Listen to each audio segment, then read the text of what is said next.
श्री शिवाय नमस्तुभ्यम। हर हर महादेव। दोस्तों, स्वागत आप सभी का सावन मास के महात्म की कथा में। दोस्तों, आज हम 12वां अध्याय शुरू कर रहे हैं। बोलिए शिव शंकर भगवान की जय।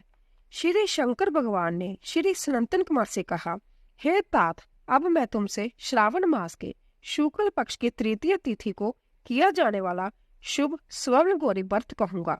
उस दिन साधक को प्रातःकाल उठकर स्नान आदि करके संकल्प करना चाहिए। 16 उपचार से भगवान शिव और पार्वती जी का अर्चन करके यह प्रार्थना करनी चाहिए, हे देवादिदेव, हे जगतपते, हे सुरोत्तम, मेरी पूजा आप स्वीकार करें। महादेवी भवानी के व्रत की पूर्ति के 16 बायन दंपतियों को देने चाहिए और कहना चाहिए कि मैं भवानी के प्रियतर्थ तथा व्रत पूर्ति के निमित्त उत्तम ब्राह्मणों को वायन देता हूँ।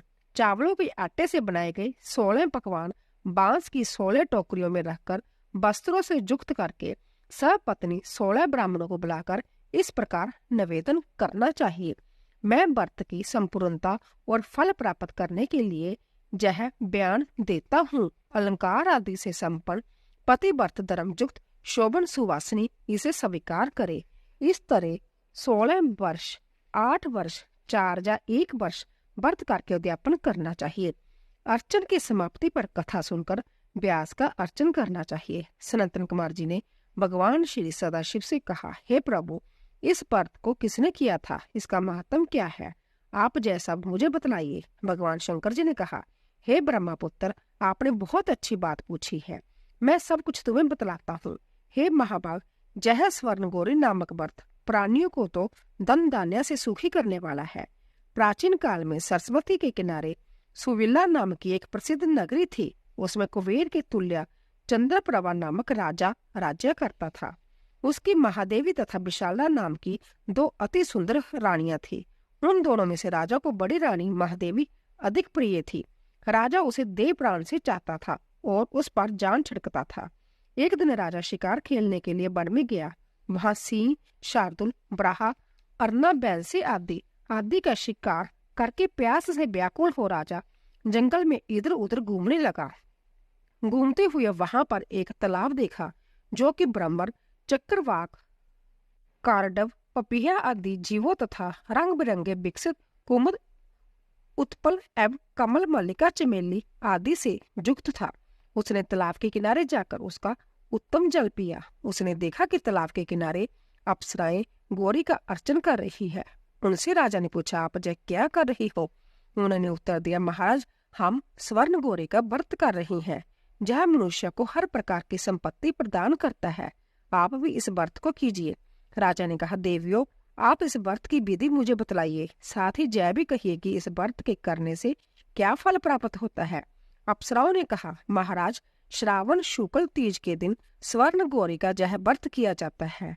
इसमें प्रसन्नता पूर्वक भगवान सदाशिव और भगवती पार्वती का पूजन किया जाता है। 16 तार का डोरा पुरुष अपने दाएं हाथ में और स्त्रियां अपने बाएं हाथ में या गले में बांधे। बस यही इस व्रत को करने की विधि है।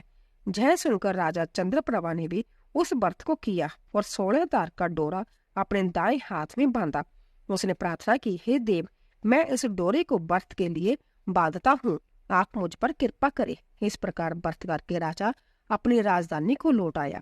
राजा की दाईं बाह में डोरा बंधा हुआ देखकर बड़ी रानी के क्रोध का ठिकाना न रहा और उसने जबरदस्ती वह डोरा तोड़कर बाहर पेड़ पर फेंक दिया। राजा ने उसे बहुत मना किया, मगर वह नहीं मानी। उस डोरे के स्पर्श से वह सूखा पेड़ हरा भरा होकर हरे रंग के ताजा पत्तों से संपन्न हो गया। छोटी रानी ने यह सारा हाल देखकर उसने वह टूटा डोरा पेड़ से उतारकर अपनी बाईं भुजा में बांध लिया। बस उस डोरे के प्रभाव से छोटी रानी राजा को सर्वाधिक प्रिय हो गई। इधर बड़ी रानी व्रत का अपमान करने से राजा द्वारा प्रत्यक्त तथा दुखी होकर वन में चली गई। वन में जाकर उसने महादेवी का ध्यान किया। मुनियों के जहाँ ठहरी। मुनियों ने उसे देखकर कहा, अरे पिशाचनी, चली जा। वह दुखी होकर घोर जंगल में एक स्थान पर बैठ गई। उसको दुखी देखकर देवी ने दया करके उसे दर्शन दिए।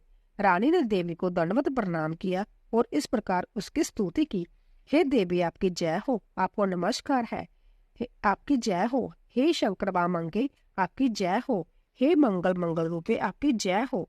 इस प्रकार बड़ी रानी ने देवी से वर प्राप्त करके गौरी अर्चन तथा व्रत किया। व्रत के प्रभाव से राजा जंगल में गया और बड़ी रानी को वापस ले आया। देवी के प्रसाद से राजा तथा दोनों रानियों की भी सभी इच्छाएं पूर्ण हो गई। दोनों रानियों से राजा संपूर्ण राज्य का उपभोग कर समृद्धिशाली हो गया। अंत में दोनों पत्नियों सहित राजा शिवलोक को चला गया। शिव जी ने कहा, हे तात, जो शोभना पार्वती का व्रत करता है वह मेरा तथा पार्वती का अंतत ही प्रिय हो जाता है।